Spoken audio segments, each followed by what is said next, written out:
사랑하는 성도님들, 아마 여러분들의 꿈과 소망 중에 이런 아마 소망과 꿈은 누구나 가질 거예요.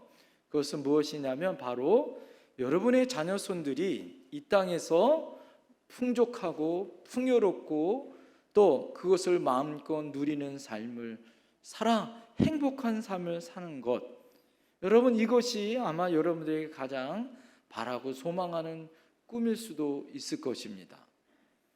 이것은 우리 부모된 입장에서 뿐만 아니라 우리 하늘아버지 하나님 또한 우리에게 가장 바라는 것이 무엇일까요? 우리가 이 땅에서 풍족한 삶을 누리며 사는 것일 줄 믿습니다.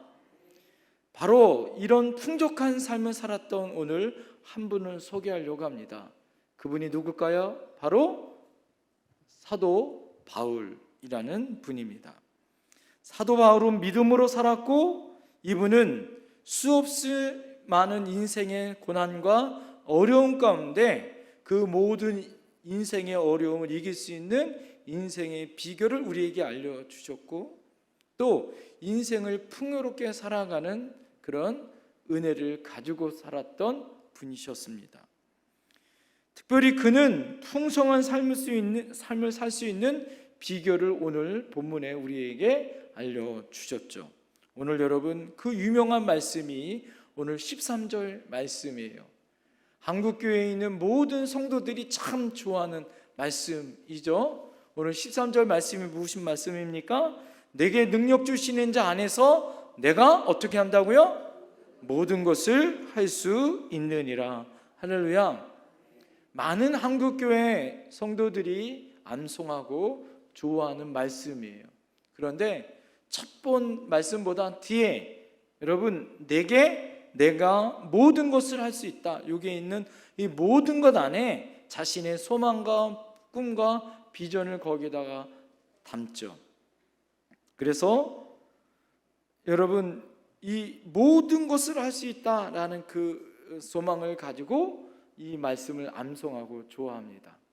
그러나 오늘 이 본문의 말씀의 배경을 잘 보고 바울 사도가 지금 어떤 상태에서 이 말씀을 쓰였는지 빌립보서가 주는 그 기쁨과 즐거움과 그 풍요로운 삶이 이 배경이 어디 있었는지를 알면 우리 신앙이 어떠한 삶으로 우리가 살아야 하는지를 더 명확하게 우리가 알 수 있더라라는 거예요. 오늘 읽은 이 본문 말씀의 배경을 잘 살펴보면 바울 사도가 로마에서 호화로운 저택이나 그가 인생을 즐기면서 로마에서 성경을 쓴 내용이 아닙니다.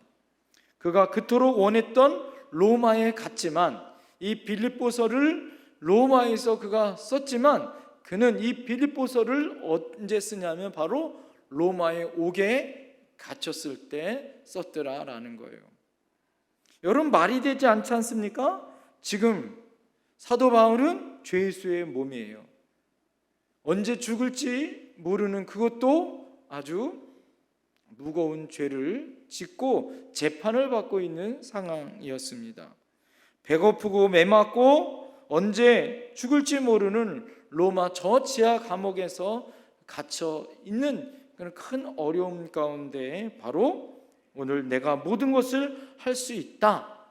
나는 풍부에도 비천에도 처하여 모든 것을 일체의 비결을 얻을 수 있는 자족하는 법을 나는 배웠다라고 그가 인생의 풍요로운 비결을 말해요. 자, 그가 이렇게 내게 능력 주시는 자 안에서 모든 것을 할 수 있다라는 말은 어불성설과 같은 거죠. 즉 내게 능력 주시는 자 안에서 모든 것을 할 수 있다라는 말씀은 뭘까요? 이것은 무슨 소원을 이룬다라는 뜻이 아니라라는 것을 우리가 알 수 있겠죠. 어떠한 환경에서든지 그는 오히려 그 모든 것에서 승리할 수 있는 그런 은혜를 내가 입었다라는 그런 해석이 더 가까울 수 있더라라는 거예요. 배고프는 것도 여러분 배부른 것도 아무런 그에게는 차이가 없더라라는 거예요. 배부른 것이 나를 거만하게 하고 방종하게 하듯이 또 배고픈 것이 나를 비굴하게 할 수 있지만 나는 그곳에서 그렇게 할 수 없는 뭐예요? 그 은혜를 나는 입었다라고 이야기하는 거예요. 사랑하는 성도님들, 그 백장이 그 은혜가 그에게는 어디서부터 비롯됐는지를 우리는 알아야 한다라는 거예요. 그가 기뻐하는 것은 교회가 보내준 오늘 넉넉한 그런 면회를 와서 지금 빌립보 교회 성도들이 면회를 와서 그에게 풍요롭게 그의 필요한 모든 것을 채워준 것, 그게 아니었다라는 거예요. 또 그에게 맛있는 음식으로 사식을 준 것, 그것으로 그는 만족하지 않았다라는 거예요. 그가 정말 기뻐한 것은 오직 뭘까요? 예수 그리스도 뿐이었다라는 거죠. 그의 삶은 예수님에게 뿌리가 내렸고 그의 인생의 목표는 오로지 예수 그리스도였다라는 거예요. 지금 빌립보 교회 성도들이 물 건너고 산 건너고 또 그래서 지금 바울 사도 로마 감옥에 찾아왔고 그에게 지금 그 감사의 마음으로 지금 바울 사도가 빌립보 교회에 있는 성도들에게 편지를 써서 그의 답장을 보낸 겁니다. 그 내용이 빌립보서 내용이에요. 그런데 그가 오늘 그의 인생 가운데 고난과 어려움이 있을지라도 그는 지금 뭐라고 얘기합니까? 너희들이 보내준 그 사랑, 그 사식, 돈, 옥에 살아가는 그런 모든 것들이 필요한 물건이 아니라는 거예요. 바울 사도의 마음속에는 너희들 마음속에는 예수 그리스도가 뭐예요? 나를 풍요롭게 한다라고 말하고 있습니다. 내가 살아가야 할 이유는, 내가 오늘 살아가야 될 행복은 누구다? 예수 그리스도다라고 말하고 있는 거예요. 사랑하는 성도님들, 우리 성도님들이 신앙생활을 하면서 가장 당황하고 또 어려울 때, 여러분, 이 문제가 해결되지 않는 순간이 우리에게 있을 수 있습니다. 여러분, 그럴 때 우리가 기억할 것이 있죠. 내가 예수 믿으면 망사 형통한다라고 그렇게 믿었는데 오히려 반대의 어려움에 고난에 봉착할 때가 있습니다. 여러분, 그럴 때 세상 사람들이 묻죠. 너에게 예수 믿는 것이 무슨 의미냐? 교회에 가서 예배 드리는 것이 무슨 의미냐? 열심히 하나님 말씀 듣고 기도한다고 그렇게 한다는 의미가 무엇이냐? 이렇게 말할 수 있어요. 여러분, 그럴 때 우리가 여러분 그런 잘 모르고 있는 세상 사람들을 향하여 반드시 말할 수 있어야 하는 거예요. 그것이 뭘까요? 우리가 예배를 열심히 참여하고 기도하고 성경 보고 그리고 전도한다고 돈이 생긴다면, 그리고 기업의 매상이 오르고 또 우리가 직장에서 승진되어지고 자녀들이 대학 입시에 취직 잘 되어지고 막 그런다면 뭘까요? 전도할 필요가 있어요? 없어요? 전도할 필요가 없죠. 왜요? 여러분, 아마 대학교 안에 예수 잘 믿는 그런 과가 만들어질 거고, 여러분 예수 잘 믿는 그런 학원에 여러분 잘 다녀서 다 복을 받을 거예요. 그러나 하나님이 원하는 것은 무엇이냐라는 거죠. 사도 바울이 이런 세속주의적인 사고에서가 아니라 어떠한 환경 속에서든지 풍부의 삶을 살 수 있는, 그가 고난과 어려움을 떼든지 아니면 감사와 기쁨의 삶을 살았든지 그는 뭐예요? 행복한 일체의 비결을 가지고 있었다라는 거예요. 그것이 무엇이에요? 그는 굶주리고 헐벗고 병들고 매맞고 괴로워도 내게 능력 주시는 자 안에, 예수 안에 있을 때 참된 기쁨과 행복이 있었다라는 사실을 그는 알았다라는 거예요. 그러면서 빌립보 교회를 향하여 너희들도 이런 삶을 살아라 라는 거예요.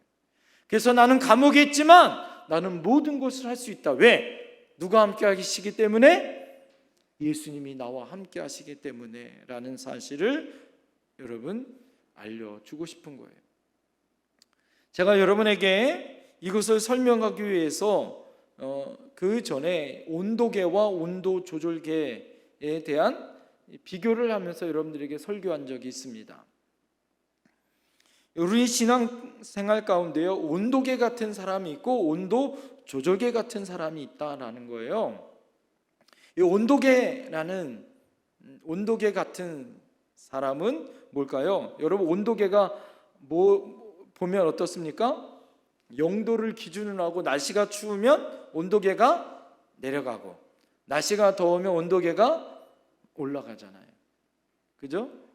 이것은 주변 환경과 사람으로 인하여서 어떻게 해요? 온도계가 좌지우지 되는 거예요. 신앙생활이 어떻게 해요? 어떤 사람들은 환경과 사람으로 인하여서 내 신앙이 어떻게 합니까? 오르락 내리락 막 하는 거예요. 내 기쁨도, 내 상황도, 내 행복도 주변 환경에 따라서 오르락 내리락 하는 거죠. 그러나 여러분, 온도 조절계는 어떻습니까? 날씨가 추우면 여러분 집 안에서 온도 조절계를 어떻게 해요? 온도를 높이면 방 안이 따뜻해지는 거죠. 날씨가 추우면 온도 조절계를 내리면 되는 거예요. 날씨가 춥거나 덥거나 어떻겠습니까? 안으로부터 오히려 온도를 컨트롤하고 조절할 수 있는 것, 이것이 온도 조절계예요. 그래서 어떻습니까? 그 안에 있는 모든 환경과 분위기를 온도 조절계 하나로 덥거나 춥거나 그렇게 만드는 거더라라는 거예요. 이것은 뭐예요? 환경의 지배를 받는 삶이 아니라 환경을 지배하는 삶이다라는 거죠. 여러분, 이것이 바로 그리스도인의 삶이요, 그리스도인이 가지고 있는 하나님이 주시는 능력인 줄 믿습니다. 내 환경이 좋건 안 좋건 여러분, 이것에 온도계처럼 왔다 갔다 하는 사람이 아니더라라는 거예요. 여러분의 삶을 잘 한번 살펴보세요. 여러분의 온도계는 무엇인지를 한번 살펴보세요. 어떤 분은요, 돈이, 주식이 그 삶의 온도계인 분이 있습니다. 막 돈이 잘 벌면 기분도 너무 좋아, 막 행복해. 그러나 돈 떨어지고 통장에 잔고 없고 주식이 그냥 매일 뚝뚝뚝뚝 막 떨어지고 막 이러면 어떻습니까? 나의 인생도 불행해져요. 행복은 없어요. 밥을 아무리 맛있는 밥을 먹어도 모래알 씹는 것 같은 거예요. 또 어떤 분은요, 자식이 온도계에 있는 분이 있어요. 그냥 자식 얼굴만 보여줘. 자식들을 바라보면 자식이 막 좋으면 그냥 나도 막 좋아. 근데 자식이 기분 나쁘면 나도 막 기분 나쁘고, 자식이 막 부부싸움하고 막 친정 찾아오면 그냥 나도 그냥 난리가 나고, 자식이 막 승진하고 좋아지면 그냥 나도 좋아져. 이런 분들이 있습니다. 어떤 분들은 자식의 성적이 온도계인 분이 있잖아요. 자식이 막 성적이 막 좋아, 그러면 나도 막 좋아져요.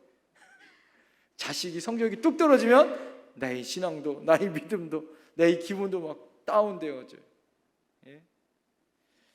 어떤 분은요, 군에 간 아들이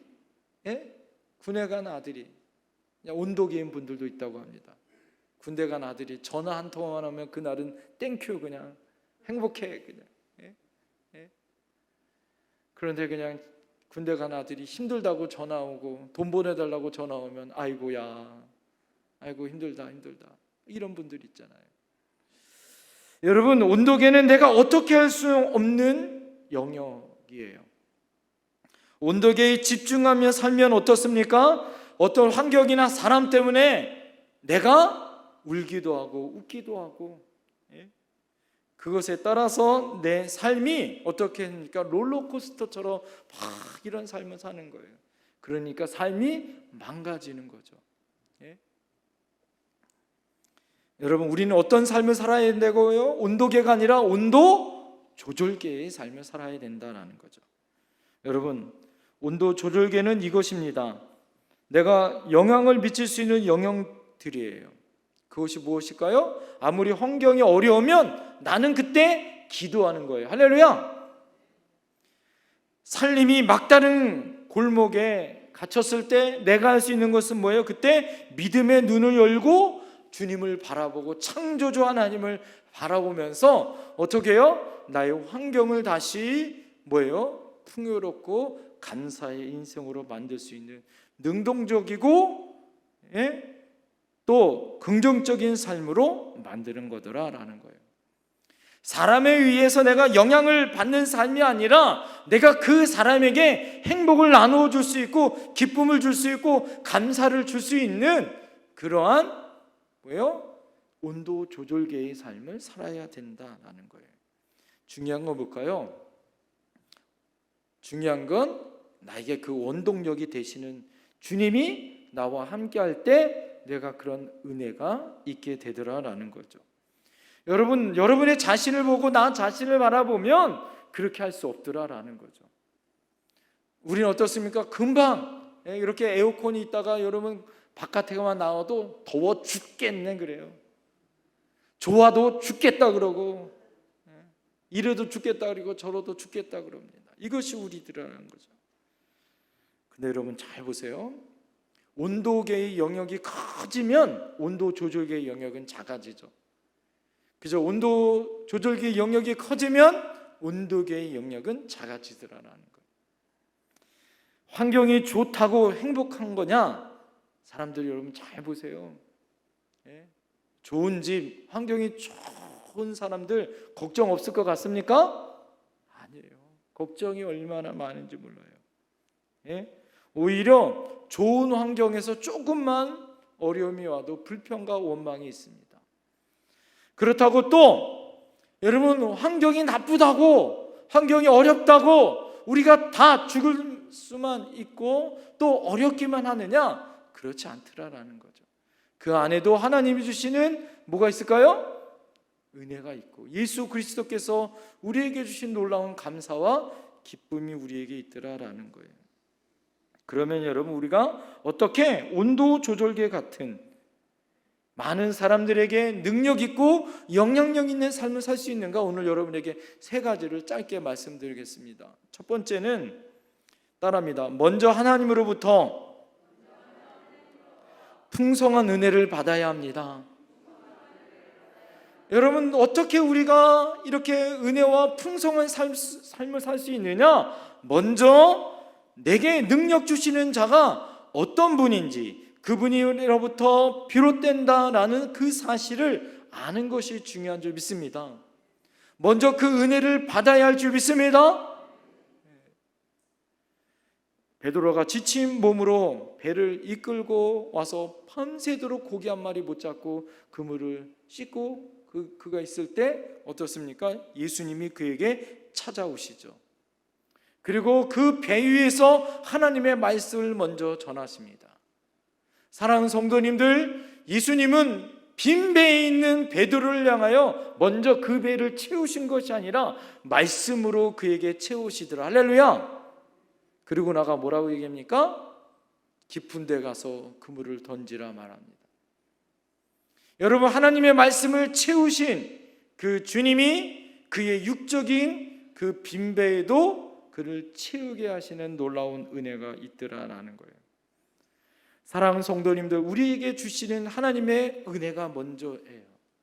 하나님이 주시는 놀라운 사랑의 말씀이 먼저인 줄 믿습니다. 요한 3서 2장에 보면 사랑하는 자는 범사가 잘 되기 이전에 먼저 영혼이 잘 돼야 한다라고 말씀해 주고 있어요. 우리 가운데 물질로 가난하지만 어떤 분들은 믿음이 풍요로우신 분들이 있어요.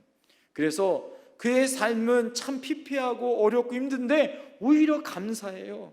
오히려 더 많은 감사로 자신의 것을 최선을 다하여 하나님 앞에 영광을 돌립니다. 그리고 어떤 분들은요 가진 것이 너무 많은데 은혜의 생활은 거지 같은 궁색한 삶을 사시는 분들이 있어요. 예?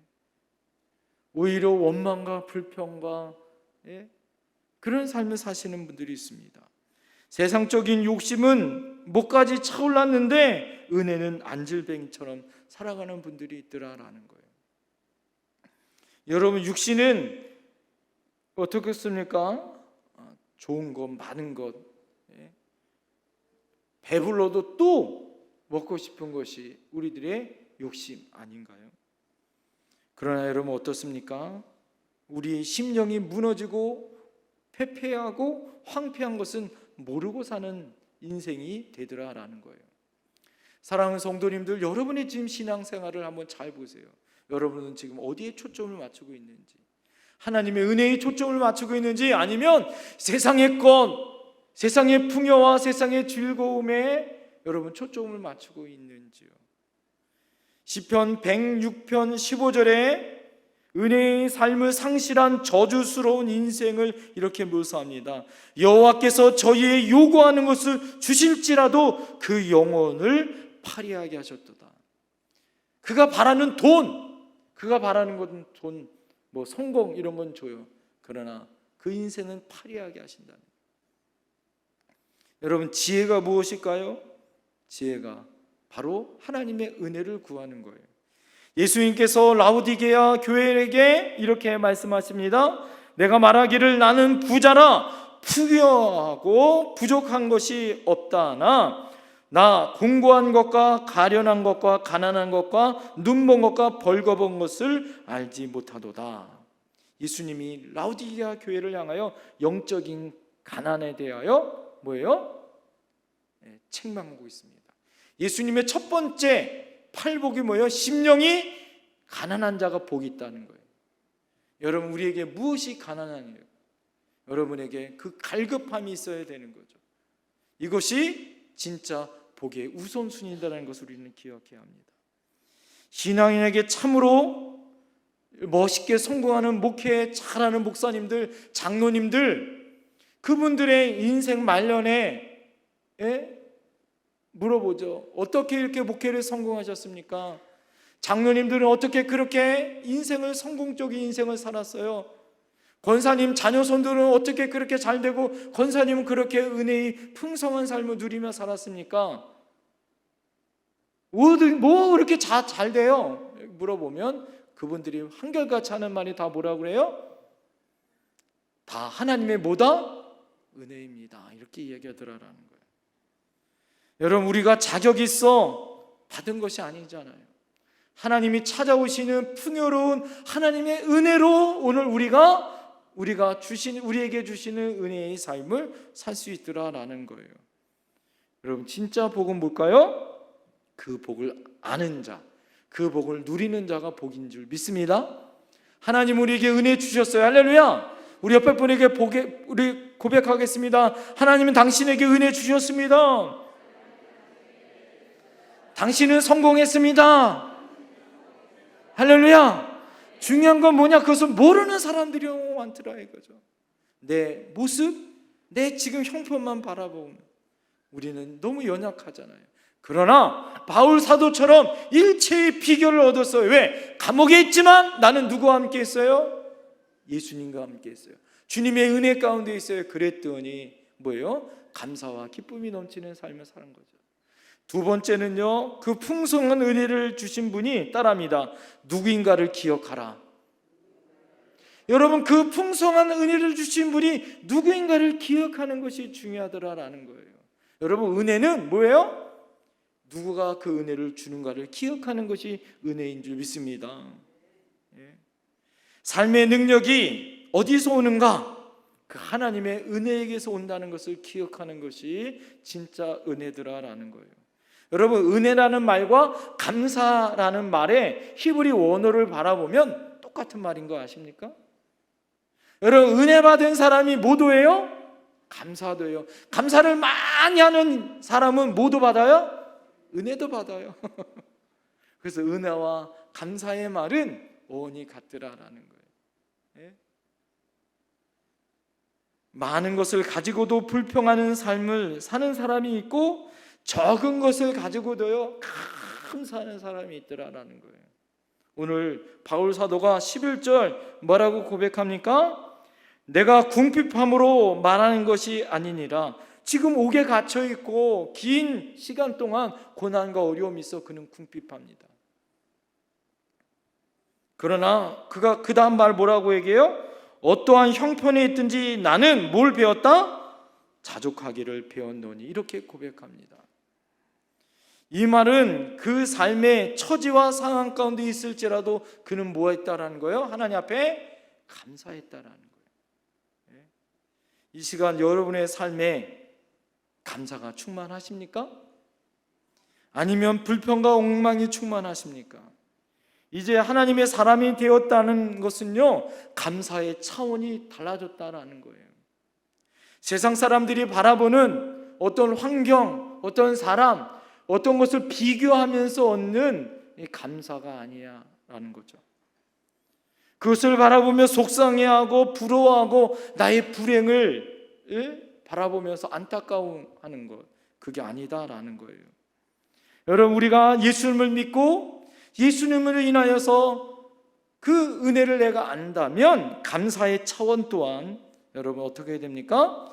틀려져야 된다라는 거죠. 이제는 썩어져 가고 무너져 가고 없어질 이 세상의 가치가 아니라 뭐예요? 영원히 남을 그 어떤 환경과 사랑 가운데서도 변치 않는 하나님이 주시는 은혜, 바로 예수 안에서 내가 가난에도 처하고 풍부에도 처하고 모든 하나님의 은혜를 줄 수 있는 그 감사를 알았다라는 것. 여러분, 그것을 알 수 있을 때 하나님이 주시는 놀라운 은혜가 임한 줄 믿습니다. 1808년에 하이든이라는 이 작곡자가 이 천지창조라라는 이 공연을 엽니다. 하이든이 이제 연로하여서 많이 나이가 많이 먹었어요. 그래도 천지창조라는 그가 작곡한 공연장에 나가서 이 공연을 그가 많은 군중들과 함께 그 공연을 봅니다. 그 공연이 끝나고 나서, 연주가 끝나고 나서 모든 사람들이 기립해서 박수를 치면서 이 모든 곡을 작곡한 하이든은 위대하다고, 이렇게 위대한 작곡가는 세상에 없다라고 그를 막 칭송하고 막 높여요. 그랬더니 그 연로한 힘이 없고 정말 곧 쓰러질 그 하이든이 그 자리에서, 의자에서 일어나요. 그리고 바닥을 구르면서 그가 뭐라고 해요? No! 아닙니다! 이러면서 그가 하는 말이 이 말이에요. 이 작품은 나의 것이 아니라 하나님의 작품입니다. 오직 하나님이 주신 은혜로만 썼을 것이지 이건 내 작품이 아닙니다.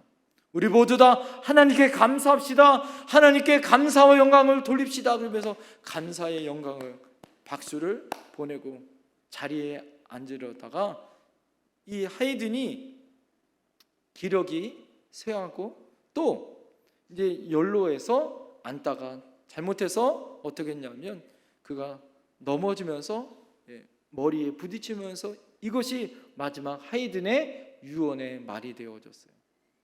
마지막 하이든은, 여러분, 이것은 내 작품이 아닙니다. 이것은 다 하나님의 은혜입니다. 하나님께 감사합시다라는 말이 그가 마지막 남긴 유언이었다라는 거예요.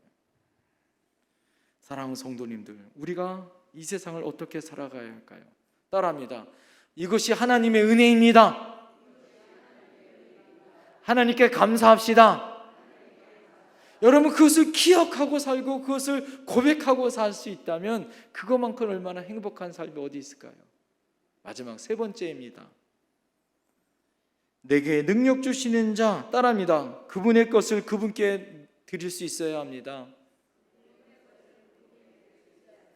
여러분, 나에게 하나님 주신 그 은혜, 값없이 주시는 하나님의 그 은혜, 그 풍부에 처하고 그 자족할 수 있는 비결을 주시고 감옥에서도 또 나에게 그것을 줄 수 있는 그 은혜. 그래서 빌립보 교회 성도들을 향하여서 당신들은 나에게 이렇게 하나님 주신 은혜를 나에게 갚아 주었는데 당신들이 믿음 생활을 하면서 그 받은 것을 하나님께 드릴 수 있어야 진짜 큰 은혜가 임합니다. 오늘 여러분 빌립보서 4장 19절 말씀에 본문에 나와 있는 빌립보 성도들에게 넉넉하고 정성스러운 헌금 생활과 또 그들의 헌신을 향하여 축복합니다. 뭐라고 축복합니까? 19절 말씀 다 같이 한번 읽어볼까요? 4장 19절 시작. 나의 하나님이 그리스도 안에서 영광 가운데 그 풍성한 대로 너희 모든 쓸 것을 채우시리라. 할렐루야. 하나님은 모든 풍성한 축복의 예물의 씨앗, 이 축복의 씨앗을 우리에게 주셨어요. 할렐루야. 그 풍부 속에서 넘치는 감사를 모르는 사람은 뭐예요? 종자를 까먹은 농부와 같은 거예요. 펌프질의 바가지가 여러분 필요하잖아요. 마중물이 필요하잖아요. 그러나 어리석은 사람은 그 마중물도 뭐예요? 그것도 마셔버려. 저 깊은 맑은 물을 뿜어내지 못하는 어리석은 사람이 되더라라는 거예요. 여러분 수도가 발전하기 전에 지금 뭐 집에서 수도꼭지만 틀면 물이 꽉 나오는데 그전에는 우물이 있었고 우물 다음에 뭐가 있었습니까? 펌프가 있었잖아요. 펌프. 그전에 저희 때 있었는데 펌프를 하려면 어떻습니까? 마중물이라고 물 한 바가지를 거기다가 쫙 보여요. 그래야 그 다음에 열심히 펌프질을 해요. 그러면 어떻습니까? 처음에 막 푹푹푹푹 소리만 나요. 그죠? 이게 뭐예요? 공기 빠지는 소리예요. 그리고 물과 공기 사이에 있었던 공기를 어떻게 해요? 물로 다시 끌어들이는 거잖아요. 공기를 빼잖아요.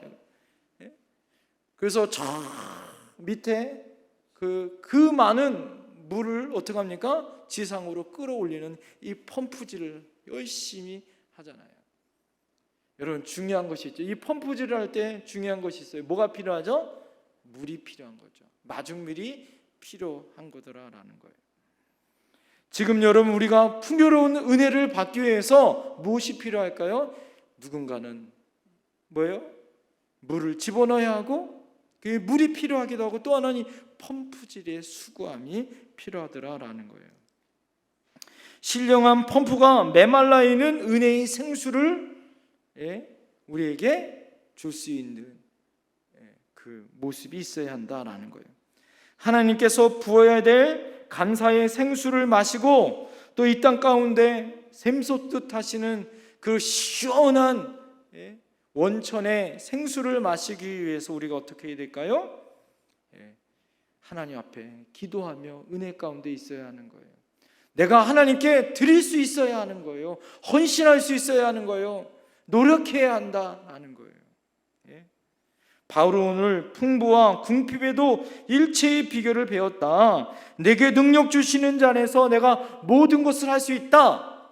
여러분 어떻게 해요? 그 일체의 비결을 가질 수 있는 그 사람, 우리는 그 하나님의 사람이 되어야 돼요. 할렐루야. 그 마중물의 사람들이 되어야 합니다. 할렐루야. 여러분들에게 하나님의 은혜에 그 축복을 연결할 수 있는 그 마중물이 여러분이 되어야 됩니다. 여러분의 가정의 마중물이 되어야 하고. 할렐루야. 이 메마른 땅에, 이 폐역한 땅에 지금 하와이에 불이 얼마나 많이 났어요. 사람들이, 죽은 사람들이 얼마나 많아요. 여러분 이럴 때 하나님의 은혜가 정말 필요할 때 아니에요? 여러분 그 땅에 하나님 앞에 기도하는 하나님의 사람들이 있어야 할 줄 믿습니다. 승리의 비결을 알 수 있는 사람, 풍요로운 삶의 비밀을 알고 하나님 앞에 희생하고 헌신하고 나의 것을 쏟아부을 수 있는 마중물과 같은 사람이 필요하더라라는 거예요. 말씀을 맺겠습니다. 어느 동화 작가가요 쓴 책 중에 하나가 거기 누가 있는가라는 동화책을 하나 썼어요. 거기 누가 있는가.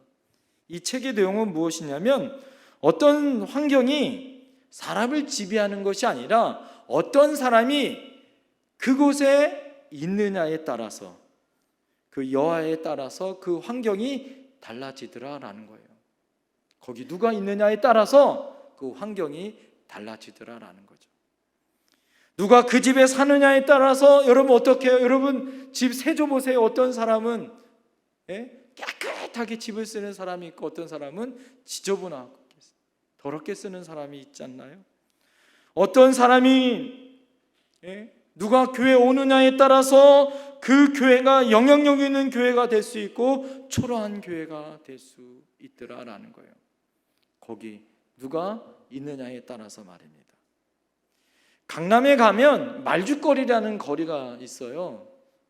지금은요 아파트가 막 사람들이 들어있고 부자들이 막 그 아파트 강남에 있는 그 아주 좋은 동네 개포동입니다. 개포동 말죽거리 이 개포동이라는 동네가 있어요. 근데 여러분 개포동인지 아십니까? 그전에는 사람도 살지 못하는 개도 포기한 동네, 그래서 개포동이었대요. 그런데 여러분 지금 어떤가요? 지금 개포동은 어떻습니까? 개도 포기한 동네예요? 지금 이름이 바뀌었다고 합니다. 왜요? 부자들이 거기서 사람들이 살기 시작하잖아요.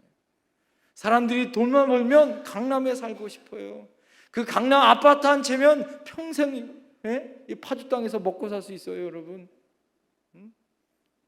그런데 요즘은 개포동 이름이 바뀌었대잖아요. 개도 포드 외제 자동차를 타고 다니는 동네. 그래서 개포동이라는 거예요. 중요한 건 뭘까요?